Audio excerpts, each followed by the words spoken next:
Hola, en esta guía vamos a meternos de lleno en el proceso penal.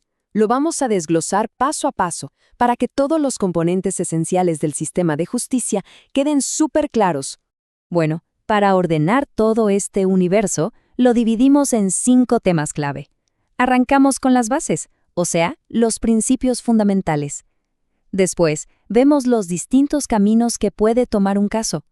Luego las consecuencias, medidas y penas.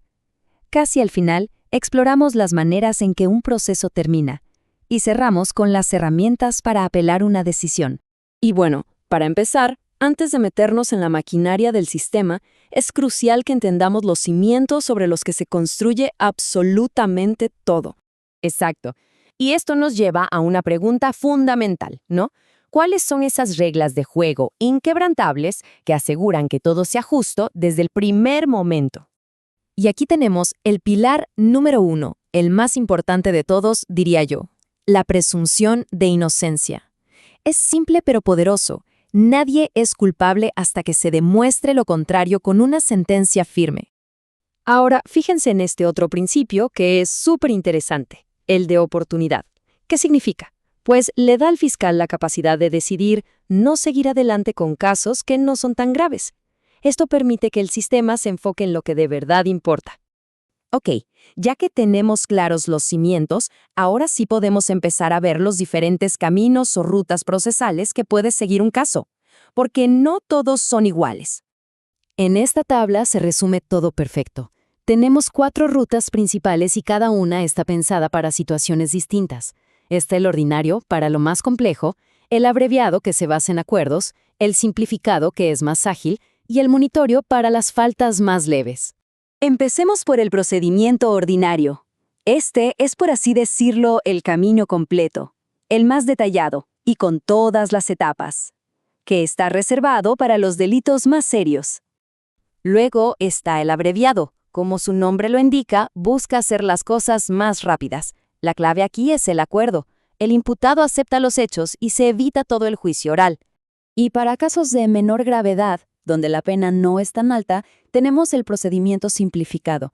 Es mucho más ágil y todo se resuelve ante un juez de garantía, que es quien supervisa toda la etapa inicial.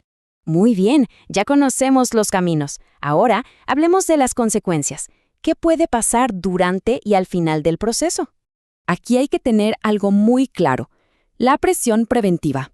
Es una medida súper seria, pero, y esto es crucial, no es un castigo anticipado.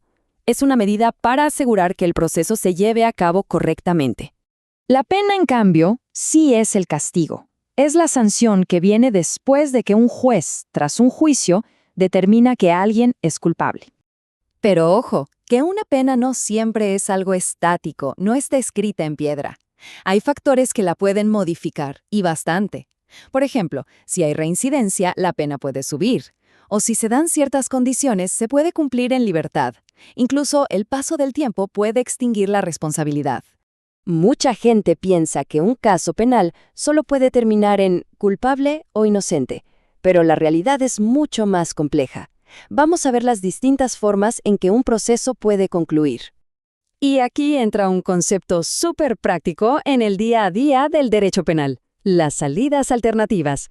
Son, como dice el nombre, formas de cerrar un caso sin tener que llegar hasta el final del juicio. Un ejemplo clarísimo es la suspensión condicional del procedimiento. ¿Cómo funciona? Bueno, el fiscal y el imputado llegan a un acuerdo.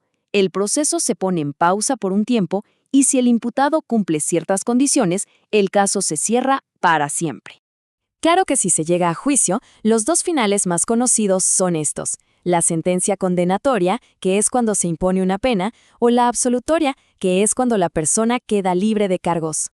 Pero, además de una sentencia, un caso puede terminar de otra forma, con un sobreseimiento. Pensemos en el definitivo como un game over permanente para el caso. Por ejemplo, si el imputado fallece. El temporal, en cambio, es más como poner el juego en pausa. Por ejemplo, si no encuentran al imputado. Perfecto. Pero ¿qué pasa si alguna de las partes no está de acuerdo con la decisión final? ¿Ahí termina todo? Para nada. La ley prevé formas de reclamar, de impugnar, y de eso vamos a hablar ahora. Y para esto es fundamental entender dos recursos clave que a veces se confunden. Por un lado está el recurso de amparo, que su única misión es proteger la libertad personal cuando ha sido afectada ilegalmente. Por el otro, el recurso de nulidad, que busca anular un juicio entero o una sentencia porque hubo errores graves en la aplicación de la ley. Y con esto cerramos nuestro análisis técnico del proceso penal. Hemos recorrido un montón de conceptos, todos vitales. Lo que nos deja con una última reflexión. De todo lo que hemos visto, ¿cuál será la pieza absolutamente esencial para que un juicio sea realmente justo?